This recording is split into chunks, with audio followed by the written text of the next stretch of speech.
আল্লাহর কোরআন শরীফে আল্লাহ বলতেছেন, কুল্লু নাফসিন যায়িকাতুল মাউত। সকল প্রাণীকে উদ্দেশ্য করে কোরআন শরীফে আল্লাহ ওয়াজ করেন। জীবন ভরা তো মাওলানা সাহেবরার ওয়াজ শুনলেন, এবার আল্লাহর ওয়াজ শুনেন। আল্লাহ সকল প্রাণীকে উদ্দেশ্য করে বলতেছেন, কোরআন শরীফে ওয়াজ করতেছেন, সকল প্রাণী একদিন মৃত্যুবরণ করতে হবে। তাহলে মহিলারাও মরবো কিনা বলুন তো? তাহলে মহিলাদের ওয়াজ শোনা দরকার আছে না? যারা এখন ঘুমাইরি চেহারার ভাগ্যটা ভালো না খারাপ? আহা, রাবিয়া বস্তি কি মহিলা ছিল না পুরুষ ছিল?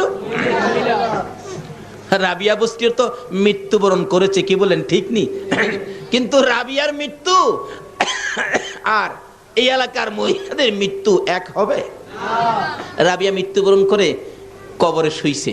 যারা দাফন করতে গিয়েছিল, দাফন করে কিছু আল্লাহর ওলি কাশপ, যাদের অন্তরের চোখে দেখে, এ চোখে না অন্তরের চোখে, তারা রাবিয়ার কবরের চারপাশে দাঁড়ায় রয়েছে।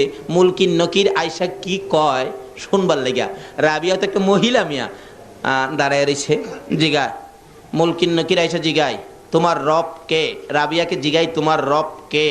রাবিয়া কবরে কথা কয়, হে হে মুলকিন নকির, তোমরা যে এইভাবে জিজ্ঞেস করবা এটা আমি জানি, আমার নবী কইছে। এটা কেমন মহিলাও? অহনের মহিলারা তো কোন হলে কোন বই চলে, কোন বারে টিভি কোন বই দিব এই খবর কইতারে কি।